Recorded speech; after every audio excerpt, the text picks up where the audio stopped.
Không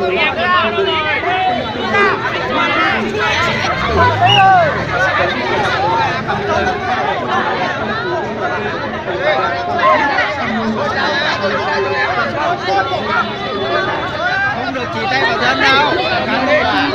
Đập đi.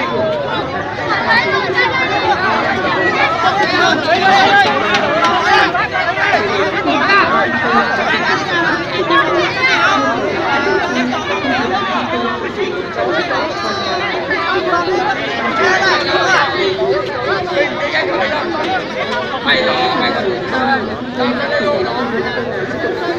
tao ra liều xe lo chưa? Tao đã bảo chưa? Không biết chưa? Tao đã bảo lấy xe lo chưa? Tao có mày tao sẽ lấy xe lo. Mày bảo nó đi cho tao lấy xe lo. Tao sẽ lấy xe lo.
Nó giờ nó ăn cho cái gì của lịch trên á nó xin tao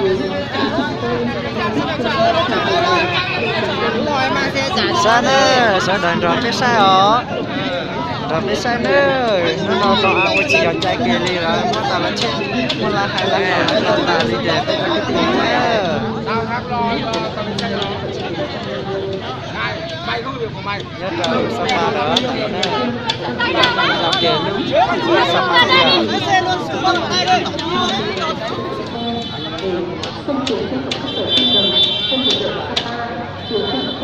nó bắt xe mình lại bắt xe nó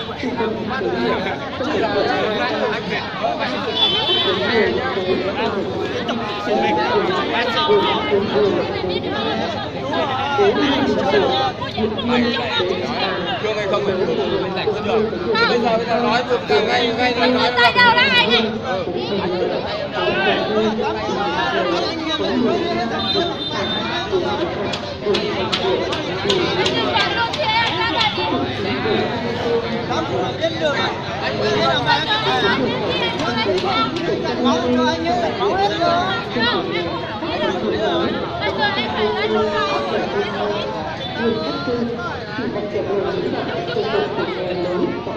đấy luôn xếp xe ra đây thôi đấy luôn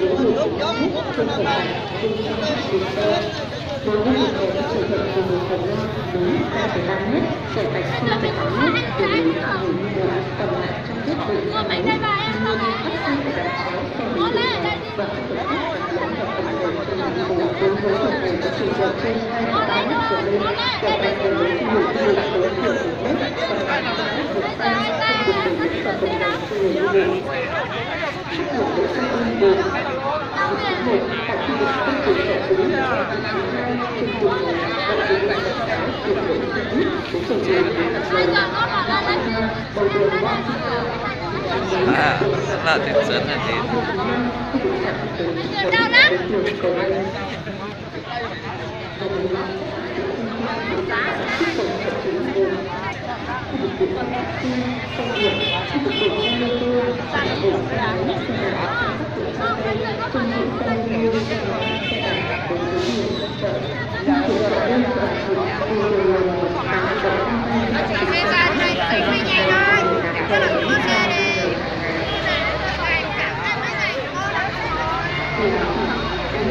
Thank you.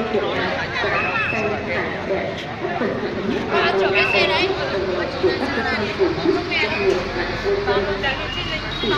Không phải ai là em chị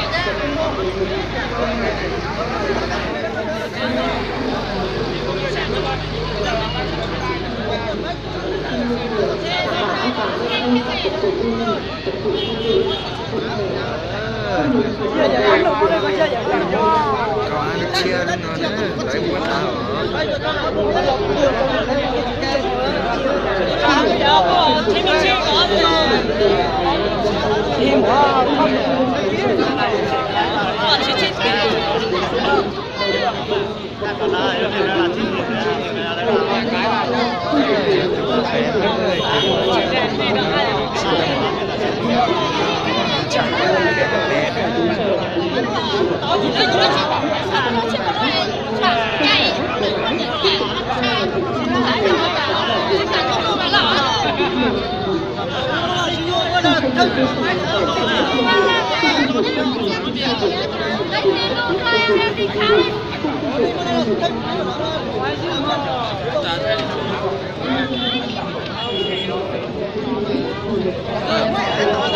Giải hoa đi, nó chở cái xe máy lấy ra rồi. Mình có chở cái này đi.